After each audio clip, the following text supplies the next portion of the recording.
新加坡国会近期通过了一项极具地缘政治突破性的法案，正式允许马来西亚执法人员在新加坡境内的雾兰北区域执行大马法律。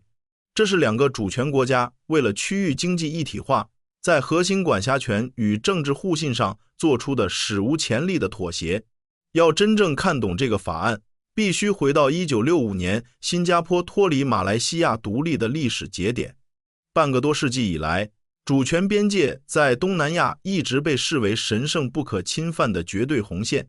然而，新加坡这次却在自己的主权领土上划出特定区域，让大马官员合法行使职权。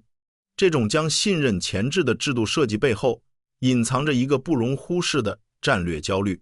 新加坡的经济增长模式已经触及了地理空间和物理资源的天花板。新加坡正在主导一场跨越国界的空间与资源大置换，通过在边境管辖权上做出战术让步，换取整个柔佛州作为其经济腹地的无缝对接。这不仅是通关效率的提升，更是资本、技术、数据和高端人才流动的彻底解绑。在这个大棋局中，新柔地铁只是前奏，真正的核心是柔新经济特区。这是一场关乎新马未来国运的深度捆绑，而一地两检法案就是开启新时代的政治钥匙。新马长堤全长仅1056米，官方数据显示，每天有约30万至40万人次穿梭于雾兰与大士关卡，使其成为全球最繁忙的陆路边境之一。对于这30多万越低族而言，凌晨4点，刺耳的摩托车引擎声和动辄2-3小时的通关队伍，是他们维持生计、赚取汇率差价必须承受的日常代价。当一条建于100年前的长堤需要承载21世纪高密度的全球供应链调度与庞大的劳动力迁徙时，拥堵就不再只是民生抱怨，而是直接侵蚀双边贸易效率的巨大经济损耗。不仅如此，这条长堤更是新加坡生存的脐带。从大马进口的新鲜蔬菜到半导体产业链的精密零部件，都需要通过这条狭窄通道物理交割。在讲究急速供应链的今天，任何通关延误都会在产业链下游引发蝴蝶效应。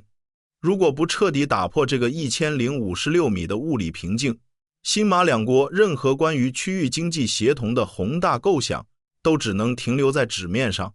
究竟是什么不可抗拒的外部力量，迫使两国必须在当下放下历史包袱，解决这个世纪难题？答案是全球供应链的残酷重组。要理解新马合作从自发走向国家意志的必然性，必须直面一个冰冷且具有驱动力的经济学现实：汇率与工资的巨大差值。目前约1:3.5的新马汇率，以及随之产生的至少3:1的实际工资比率，构成了双城经济中最强劲的潮汐引力。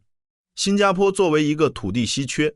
人力成本极高的城市国家，其服务业、建筑业乃至部分高端制造业的运转，高度依赖这支每日跨境的大马劳动力大军。但这绝非新加坡单向的虹吸。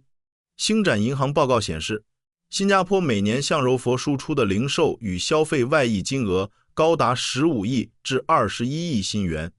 每逢周末，新山商场里随处可见的新加坡车牌，实质上是高势能资本向低生活成本区域的自然倾泻。过去这种互补是民间自发的套利行为，但现在随着柔新经济特区规划加速落地，两国政府正试图将其升级为国家战略。柔佛正在全面转型为能承接新加坡制造业外包、重资产项目及数据中心外溢的战略协同腹地。在新加坡面临土地和绿电双重约束的今天，将高耗能生产环节和数据中心转移至柔佛，同时将核心研发与全球金融结算保留在本地。这套契合两国禀赋的产业链垂直分工逻辑，正是跨国资本面对全球供应链重组时的最优解。柔佛提供的不仅是土地，更是新加坡经济版图向外延伸的无限可能。面对日均30万人次的恐怖通关压力，两国政府的边境治理能力每天都在经受极限测试。新加坡移民与关卡局近期全面推行了 QR 码扫码通关，试图通过无感化、数字化技术来缩短查验时间，缓解排队焦虑。这无疑是技术治理的典型案例，但在物理空间被彻底锁死的前提下，单纯的技术优化只能是止痛药，治标不治本。真正有效的是预计2026年底通车的新柔地铁。根据规划，这套轻轨系统高峰期单向运力可达每小时1万人次，单程通勤压缩至5分钟。但请注意，要让这1万人次在极短时间内顺畅流动，砸钱铺轨只是第一步，最艰难的核心挑战是软件系统的重构，即我们开篇提到的一地两检法案。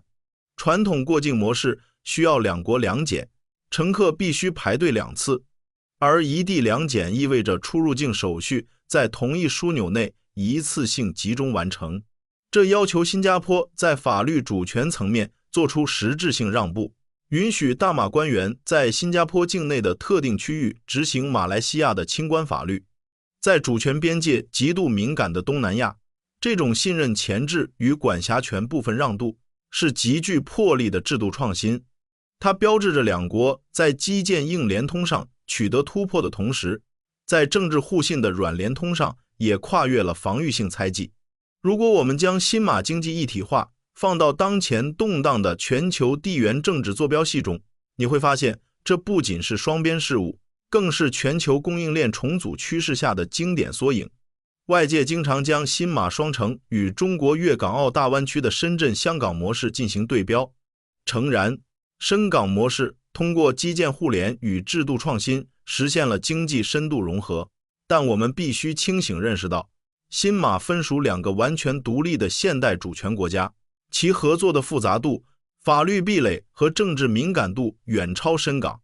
同时，新马也不可能照搬欧盟申根区那种完全无国界的劳动力自由流动。在这两者之间，新马正在小心翼翼地趟出一条具有东南亚特色的务实路线。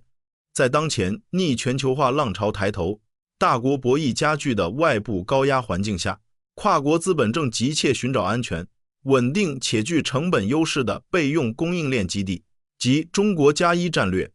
新加坡拥有全球顶尖的金融网络、法治环境和知识产权保护，而马来西亚具备广阔土地、充沛绿电与扎实的制造业基础。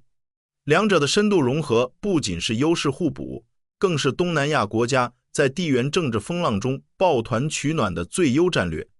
当跨境基建的钢筋水泥与一地两检的法律条文成为国家间的信任纽带，新马联合打造的这个区域经济集将拥有远超单一国家的抗风险能力。从1056米长堤的拥堵哀叹，到2026年即将通车的新柔地铁，从3:1工资差引发的劳动力潮汐，到主权让渡下的一地两检法案，新马合作的每一步都在实质性地重新定义东南亚的地缘经济格局。对于生活在新加坡和马来西亚的我们而言，柔新经济特区的崛起绝不是停留在新闻里的遥远概念，它将以极其具体的形态直接冲击并重塑我们的生活。它意味着未来你的生活半径将大幅向北延伸，资产配置方向可能增加柔佛的商业项目。当柔佛的营商环境大幅提升，会不会有更多跨国公司将办公室设在新山，从而改变新加坡本地的就业生态？双城融合是一把双刃剑。你认为新马经济一体化会切实降低我们的生活成本，还是会带来房价炒作、人才内卷等意想不到的新挑战？欢迎在评论区留言，分享你最真实的看法。如果你对这期视频感兴趣，记得订阅本频道并打开小铃铛。我们下期视频不见不散。